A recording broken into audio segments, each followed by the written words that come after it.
Hi, I'm Cassie, and I'm just going to be talking about my own personal experience with involuntary hospitalization and some of my thoughts on it.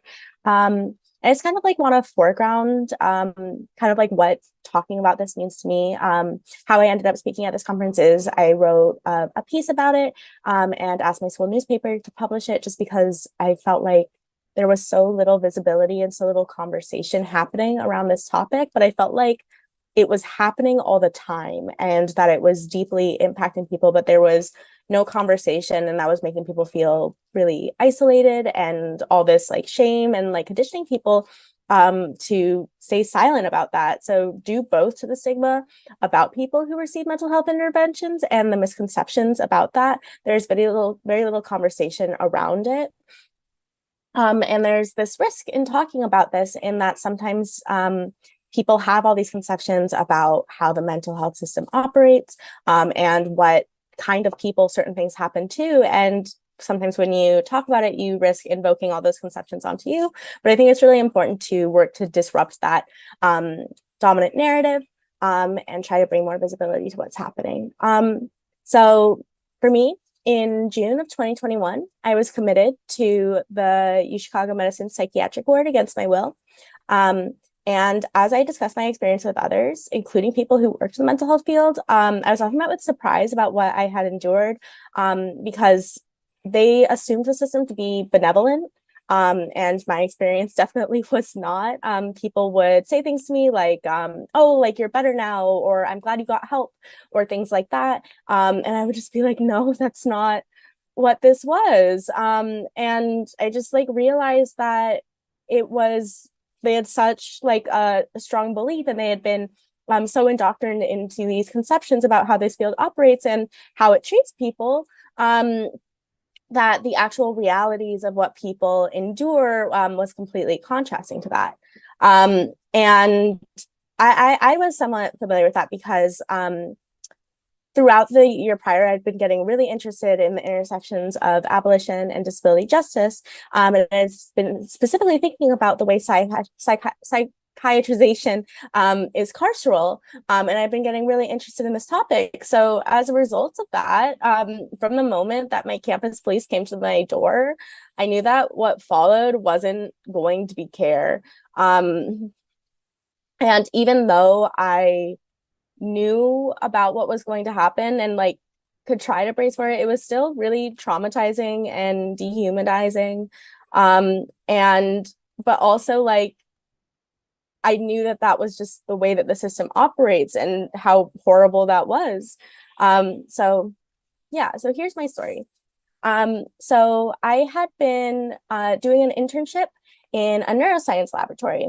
And the facilities of that neuroscience laboratory, because I'm a neuroscience major, I'm a neuroscience and human rights major. The facilities of the neuroscience laboratory had been really triggering of actually a past experience on a psychiatric ward that I've been in. That was a really traumatizing experience. It was from when I was a first year in college.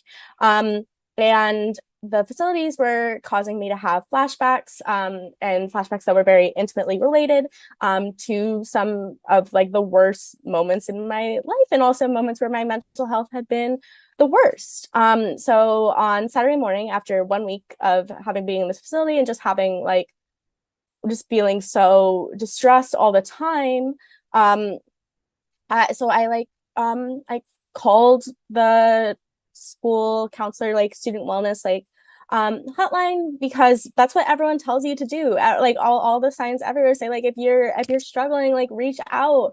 So that's what so I was doing what everyone told me to do. I reached out for help because I was in crisis. So I lived off campus. I was still in bed because I had just woken up and was just feeling horrible. And I called student counseling service and I asked to speak to the counselor because I was in crisis. And throughout the call, I emphasized why I was feeling in crisis, the way that my internships facilities were triggering of a past experience on a psychiatric ward and all of the feelings those were bringing up, and how I felt that I could not go back to there on Monday. I expressed feelings of like that I needed to do like anything to not go back. I asked for guidelines on like if I could like pay with my grant, and I was like I was actively in crisis. I was greatly distressed. And it was a really long call. It was about maybe like 45 minutes before I heard this really intense knocking on my door. I felt and I felt like I had been making some progress on the call because like I don't know, I'm someone who needs to talk through things to process them.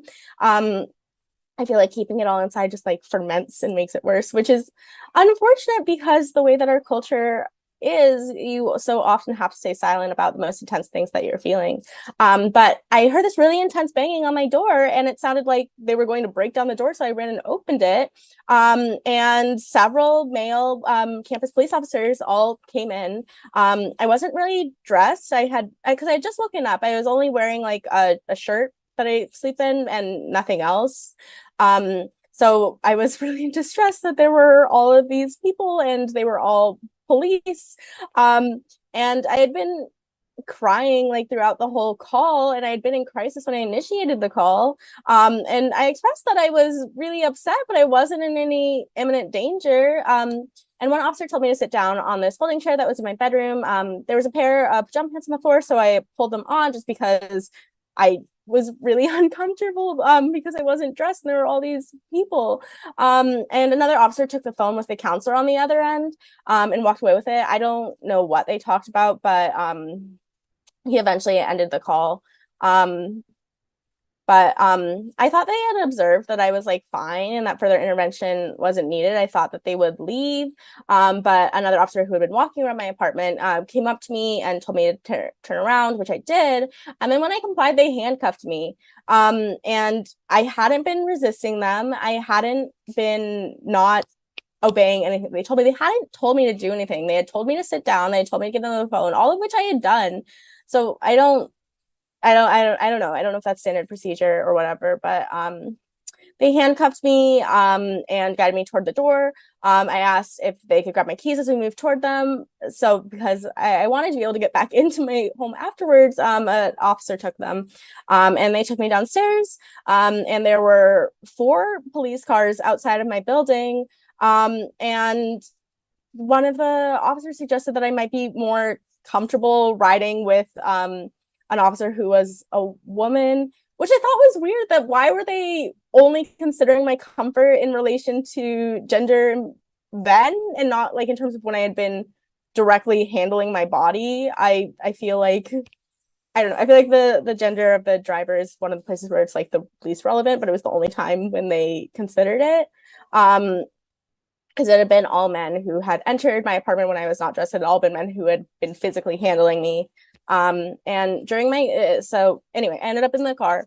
And during the car ride, no one would answer my questions about what was happening. The handcuffs were really tight and I was like losing, feeling in my fingers. And I expressed this and I expressed that it was hurting a lot. But no one did anything. I don't know if they heard or just chose not to.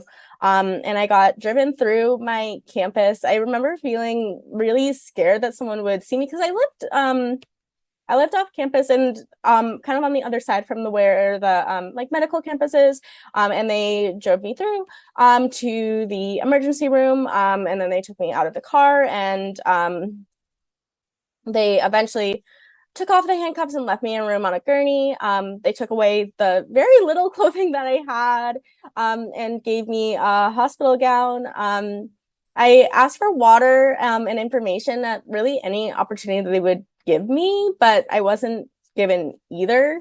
It was basically like the setup was that there were like 4 rooms and like across from kind of like a desk in like the ER area.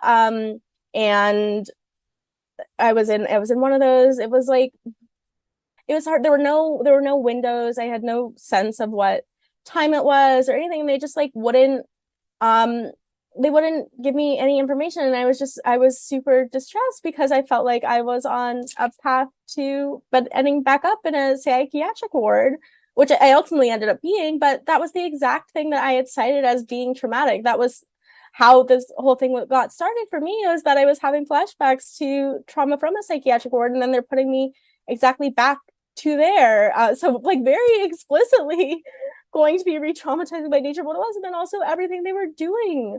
Like how I don't understand how they could ever conceptualize that as care. So I had been on the gurney for several hours, and eventually some medical students came in and talked to me. And I explained how I have a long mental health history. I've been in therapy for like over 10 years. I have I have this like long history, and I'm aware of my conditions, and that I work with counselors and psychiatrists. And I also told them that I am already a psychiatric survivor, and I am a sexual assault survivor, and that I was in no active danger. And that while my distress had initially come from having a flashback to my previous experience on a psychiatric ward, it was now like I was now very distressed because of the repeated disrespect of my bodily autonomy throughout the day, and that I am on track to go back to the exact experience I cited as traumatizing. I also expressed that I have sensory processing issues. I feel really uncomfortable when I can't have my own clothes, both from a standpoint of being a sexual assault survivor and from that I just have trouble with the texture. And it was loud, and I was thirsty, and no one would give me water. And all of the factors would contribute to why I would be maintaining distress, but I wasn't in any danger. And at this point, I still believe that they would probably let me go home. I hoped that they would, because I thought that I was effectively showing that I wasn't in any danger, and that being there was the worst thing for me. And I expressed that I already had a safety plan, and that I have extensive experience figuring out like how to deal with my mental health. And I thought that would show that I had a safe discharge, because I feel like those are usually the metrics that they look for to discharge you, is like, do you have a safety plan? Do you know like what's going on? But none of that made a difference. One of the medical students finally brought me a small cup of water. And then after like a few more hours, they came back with a psychiatrist who told me that they were going to hospitalize me, which was so upsetting. So I started like crying and telling them this was the worst possible thing they could do for my well-being. Because if you think about it, like, if you think about like the reasons why people might feel suicidal or might feel in distress, it might be that they feel like the conditions of their life are unbearable, or feeling like they don't matter or anything like that. And then when you put them into an environment like that, it's basically reaffirming a lot of that, because it's like taking you completely out of your life and it doesn't matter. But and it's also like there's no time to make any preparation. So like I'm lucky that I don't have any pets, but like people who have pets who get like involuntarily like hospitalized, like what happens to that? Like all of like the stuff is just gonna like exacerbate distress, and it's expensive, and that's like not something that everyone like has the resources to recover from. It's a terrible thing to do, and would only really exacerbate issues, in my opinion. But I explained again the way that my previous experience with hospitals, and the way that it's a traumatizing environment, and that the intrusions of my bodily autonomy that came with hospitalization were really harmful, and that didn't change anything. And then she basically like attributed that like nothing that I was saying like matters, because they had like basically already decided from the point of the call, and like whatever they had like written down like mattered more. So I lay down on the floor, because well, in general, I'm someone who really likes being on the floor. I think it's very comforting. And the tile was cold and it felt better. And then someone walked in and told me that I can't be doing that, and that if I continue to act like that they were going to have to sedate me. But I was just lying on the floor. And I got up and I went to try to talk to someone who is in the desk area of the rooms, or I couldn't like actually, I wasn't actually supposed to leave the room, so I would just stand in my like doorway, and I was trying to talk to them, just because like it feels reassuring if you have more like information, or feel like you have more control of what's going on. But then they told me that I was monopolizing the staff's time, and that they were going to sedate me, and they asked me if I would take sedatives orally, or if they were going to have to inject me. And I said I would take them orally, and then they finally gave me some water, if only to take the sedatives. But I think that kind of also illustrates how we don't really have like free choice while you're in this place. Like some people could say like, oh, like you consented to taking the sedatives, but like I didn't. The other option was being injected with sedatives. Their outcome was I was going to be sedated either way. But then I was sedated, so it was like, I guess, sleeping. I don't know if it qualifies as sleep if you're sedated. But then they like started to wear off and I eventually started like waking up. And whenever I would ask if I could like use the phone to try to call like my mom or other people that are in my life. And sometimes they would let me, but sometimes they wouldn't. When they would, I would reach out to like friends or my mother to explain where I was and what was happening, just because so that people wouldn't think that I was like a missing person or like anything like that. But opportunities to contact the outside world were really limited. So then on Sunday, so I've been here over a full day now. Psychiatrist came in and told the psychiatrist who had like told me that I was going to be hospitalized came in again and told me that they were holding me for a bed to open up in a specific psychiatric ward, and they were waiting for that specific one because they said that there was like their team was in there as well, so there would be like some cohesion between that, which I feel like turned out not to be super true, but that's what their reason they gave of why I was still in the ER room. So I tried to sleep as much as I could because there was nothing to do when you're awake except for feel horrible. And the environment was unpleasant. And they talked to me, they talked about if they were going to move me upstairs, and they put like an IV needle in my arm but didn't connect it to anything, but they said that they needed to put it in if they were going to move me upstairs. And there was like a bathroom in the ER, but there wasn't toilet paper, and you weren't allowed to close the door if you used it, and it was just not a good environment to be in. But around 1 a.m. on what's now Monday, I'd been about 37 hours now in the ER room, really like without like literally just being held there. I was eventually transferred to a different room within the same hospital complex. And this was nice because I now had a window. There had been no windows in the ER, so I had like a sense of time. And there was a nurse assistant present as I had to be monitored all day, that they had to watch me the whole time. The nurse assistant changed shifts around 7 a.m. and I was told that I would be able to brush my teeth then. And I was given a brush to use while monitored, which they had not let me do in the ER. There had really been no access to any sort of hygiene.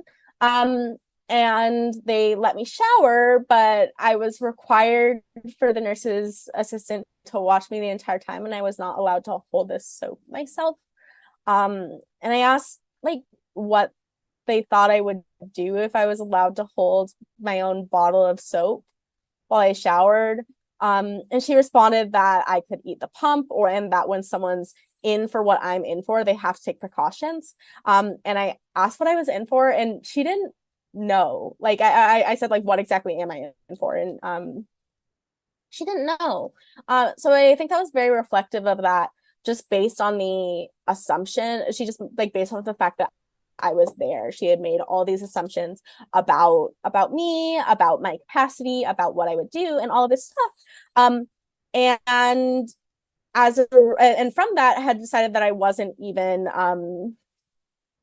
that I didn't even have the capacity to hold my own soap while I showered. And it was triggering, it was dehumanizing, and it was disheartening because I don't know, it feels really disempowering to not even be allowed to hold your own soap while you shower. So at 5 p.m. on Monday, I'd been brought to the ER Saturday morning. 1 a.m. Monday morning, I had been brought to this other room within the same unit out of the ER. And then now around 5 p.m. on Monday, I'd been told that a bed opened up in the psychiatric unit and that I'd be transferred in an ambulance. And I asked about how much this would cost because I know that ambulances are really expensive. And I told them that I can't afford that. But my concerns went unaddressed. And for that ambulance, which I explicitly said that I couldn't handle the cost from, I eventually got a bill for just under $800 that was out of pocket after insurance. And that was just among the tons of bills from the whole experience. So it was about a 30-minute drive to the next facility that I was going to be in. And when I arrived, mealtime had already passed, so I wouldn't be allowed to eat until the morning. And they told me that I couldn't shower or wash my hands because the water was out for the day. I think that just happened to be like an unfortunate coincidence that the water was out. But I eventually tried to sleep without much success. The bed was uncomfortable, the blanket was uncomfortable, and I didn't have access to sleep medication that I typically use in my everyday life. And people would come into the room every 15 minutes, and sometimes they would turn on the lights when they entered. So, and sometimes it would be loud, and sometimes they would come and like stand over you while you're sleeping. And I don't know how anyone's really expected to sleep when they have someone entering their room every 15 minutes, sometimes turning on the lights. But I don't think, I think in many ways, psychiatric ward is like a madness inducing environment because you not sleeping, you don't have access to any things that would like make you feel comfortable or safe. You have to be like feel constantly vigilant because of all of these measures that are there for your safety or to protect you. So I woke up early Tuesday morning and like was looking around. I asked a behavioral health technician if the water was back on, but he didn't know because I would like to like shower or brush my teeth or things like that. So I wandered around until someone came up and talked to me about signing into the ward, and I was confused because that implication was that I hadn't been signed in, and I guess I had assumed that with all of this like transferring and the fact that I had already been detained for 3 days that I would already be signed in, but apparently I wasn't. And she said that I was under certain petition. And I didn't, so I guess that's like a under certain petition that I had the other day. I asked if that meant that I could leave if I wasn't signed in yet. And she said that I had to sign in. And I asked if that meant that the prior 3 days counted for anything, and she said no. It's ironic because I still got charged for them. And I asked if I had any rights, and she said, yeah, of course, like you have rights. And she gave me a piece of paper, and the first line said that when a patient signed in, they could request for discharge. So I asked if I could request for discharge, and then she took away the paper, and that said it was very misleading, and I didn't get to read any of the rest of the information about what my rights were. So functionally, I felt that I didn't really have any rights, just because I like wanted like information so that I could like figure out how was I going to get out. And she said that I could only request discharge and send myself out after 5 business days. So I don't know whether the previous 2 days didn't count because 2 of them had been on the weekend, or if it had been because it was in a different facility, or because I hadn't been like formally signed in yet. So she encouraged me to sign in because I also what happens if I don't sign in. And she said that if I signed in, it would show that I was willing to work with them, and that I would likely be able to get out faster because I was showing that I was being compliant, and that it would benefit me, and that I had to be there anyway, even if I didn't sign in. I assumed that someone else would have signed me in if I didn't sign myself in. So again, not actual free choice. And there it's interesting because I think there is some terminology around voluntary or involuntary sign-in. But even if you sign in voluntary, it's not voluntary. It's extremely coercive. And I didn't have information about what I was consenting to, or anything like that. So now I was officially signed into the psychiatric facility. And that's where you would, in theory, like get treatment for whatever you're there for in the first place. But nothing that followed made me feel better. If anything, it made me feel worse. There wasn't much going on in general. Like throughout the day, most of your day is spent doing nothing, like just being there. There's like a couple like books around. There were not, but I think there were about like 3. One of them was Plato's Republic. Like there's just like not much to do. And it's like you just have like all this like idle time in this environment. And I don't know. And then any of the interventions they did take, I think also were not that great. There were about 2 30-minute therapy groups a day. But sometimes they also just didn't happen. And they were on topics like healthy eating, where they described how some food, and the food they outlined was like exactly what they were serving us in the psychiatric ward. Was terrible for your physical and mental health. And they told us and then they were talking about like exercise, but we also like weren't allowed to go outside or exercise. And they were talking about how that was so important for your mental health. And there was one about neurotransmitters. I found that one really frustrating because it was completely inaccurate. And not that you need to know like what's happening at the neurotransmitter level, like just in general for your mental health, because whether or not you know what neurotransmitters are doing, you don't have any like cognitive control over that. But if you're going to be doing that, you want it to at least be accurate. And then it's kind of like disheartening if the people who are supposed to be like experts on that, like don't even describe that correctly. At one of them, we read through a printout of a WebMD article about nervous breakdowns. And at another one, another time, we actually did get to go to a courtyard, but otherwise we weren't allowed to go outside. If you were lucky, you would meet with a psychiatrist or a social worker. This is good because and I mean, like if you're lucky, because like doing these meetings, one like moves you further towards discharge, and like it's the only time that you get like really any information. And I think the psychiatrists are the people kind of in the position of the most power, because other people on the ward, there's nurses and there's behavioral health technicians, and if you can like talk to behavioral health technicians, but they don't really like have any power over what you're doing in like a positive way. I think if you do something wrong, they might have power to like administer punishments. I saw one thing on the wall that was talking about different like classes of like violations, and what like your punishment would be. And they were things like you would be like placed in solitude for like a day, or like different things like that, depending on like what you did. So I'm not sure if behavioral health technicians are there to like make sure that we're not doing anything wrong and then like stop us if we're doing anything wrong. But in terms of like any power towards our release or anything like that, they don't really have any power there.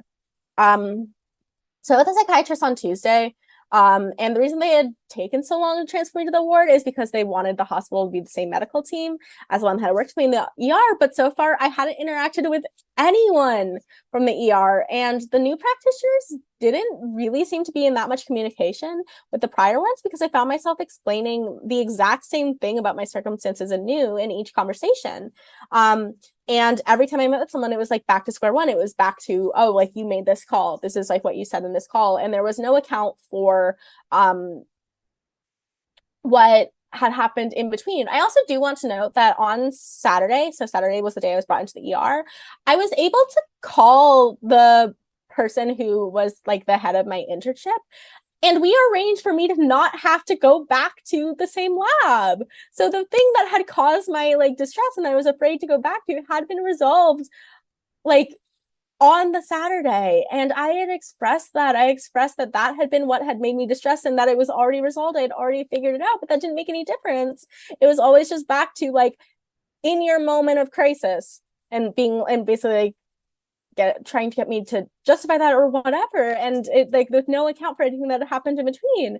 So I was really frustrated that I had been held for so much longer before even getting transferred there for a justification and reasoning that didn't even like turn out to be true. And they asked, so yeah, so I don't know if that was coming from that they weren't writing down what I was saying, or if they weren't giving any authority or credibility to what I'm saying. As someone who has been pathologized for most of my life, I find that people tend not to ascribe authority to people with lived experience.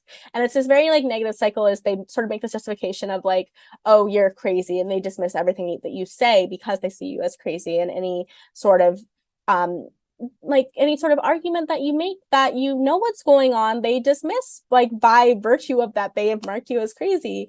So I don't know if nothing I said in between made a difference because they didn't see me as like, they didn't see what I said as valid. I don't know if it was because it wasn't like actual communication team, but really there wasn't any sort of like cohesion. So whenever I had the chance to talk to anyone, I was telling them how bad that environment was for me to be in, and how when I'm alone with my thoughts and taken away from things that give my life meaning, and how this is kind of like a tailor-made hellscape. I have sensory processing issues. I didn't have any underwear, and I hadn't for days. I didn't have my own clothes, and I'm sensitive to textures.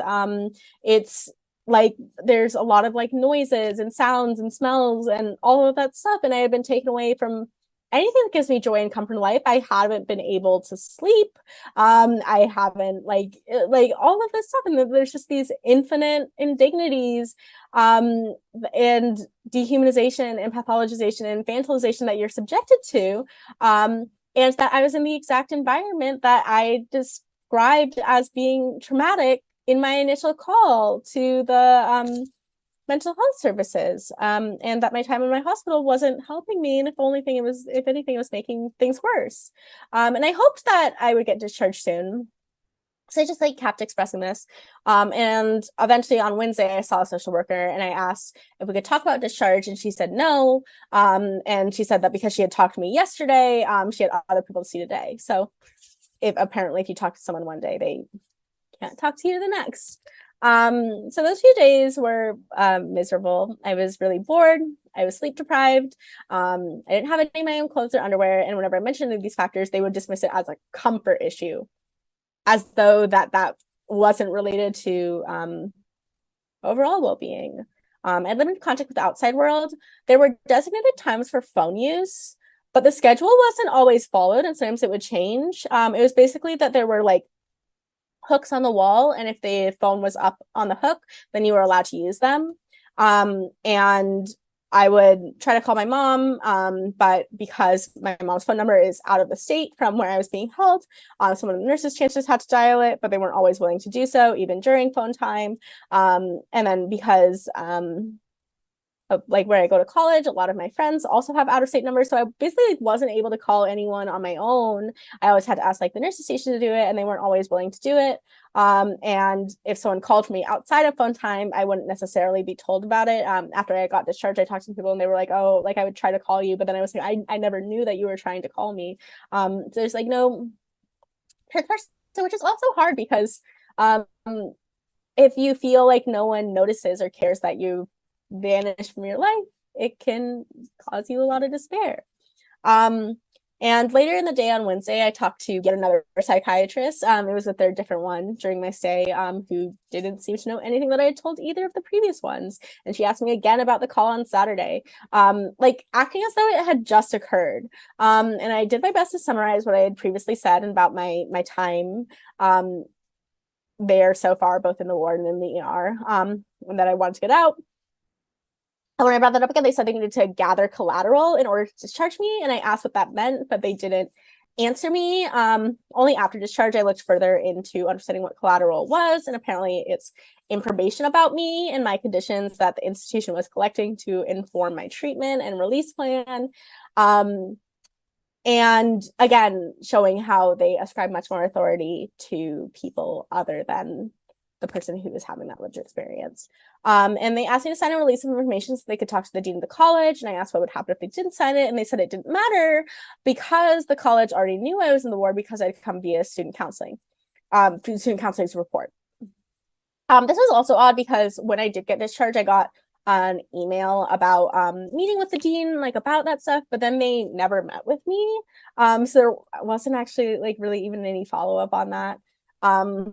So over the course of those days, I talked to many people who were working there. I talked to medical students, I talked to behavioral health technicians, I talked to more medical students that were shadowing, which also made me feel like somewhat like specimized and like a educational spectacle.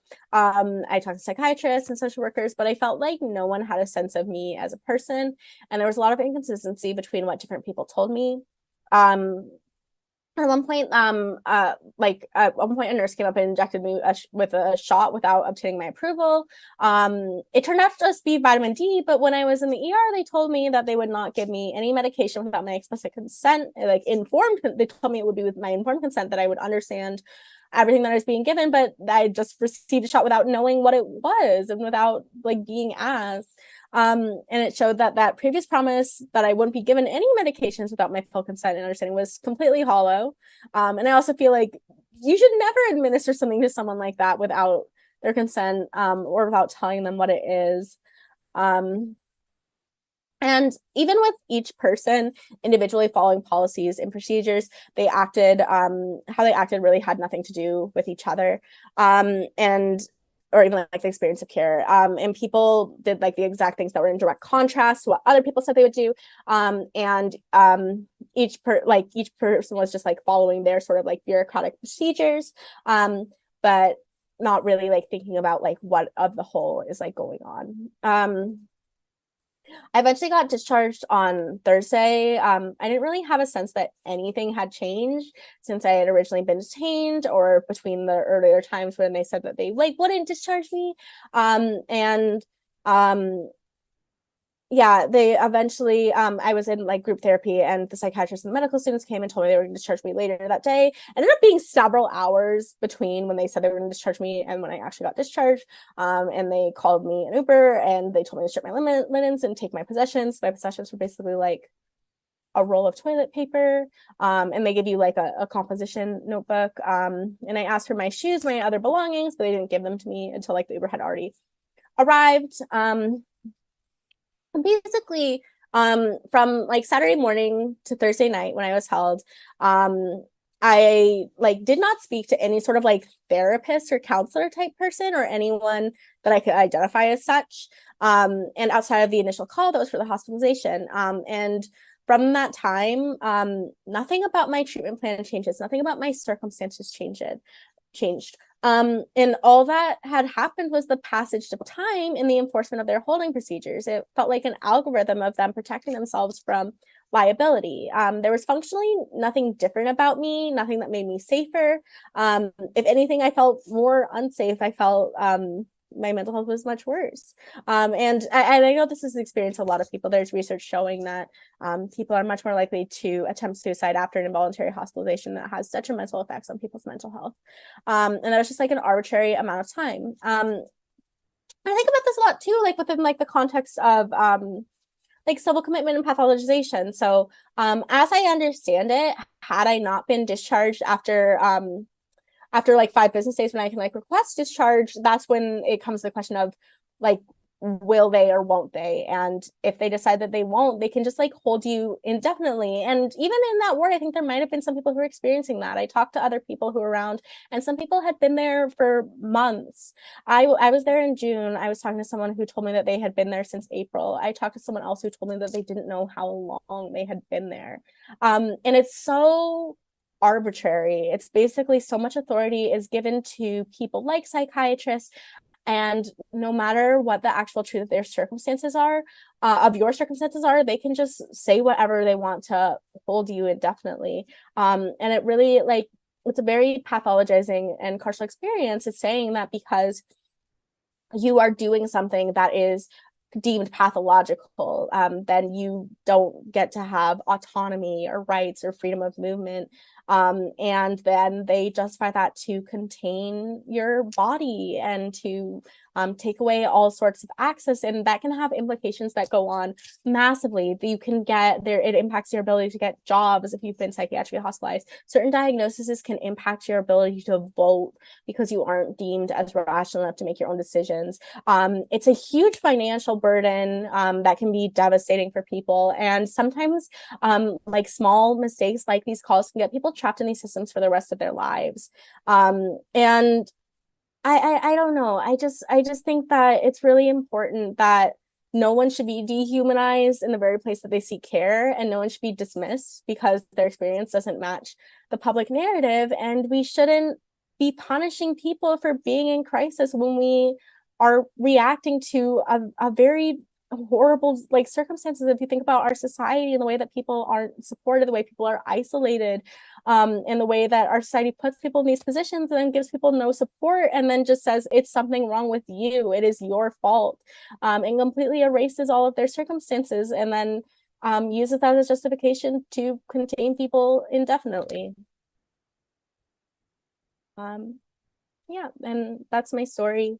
And I don't know, I just hope that as we bring more visibility to this, then more people can bring visibility to their stories. And as we sort of demystify the realities of what's happening, I hope that we can have more like conversations and then actually think about how could we actually create a system that actually cares for people and doesn't punish people for feeling. Thank you.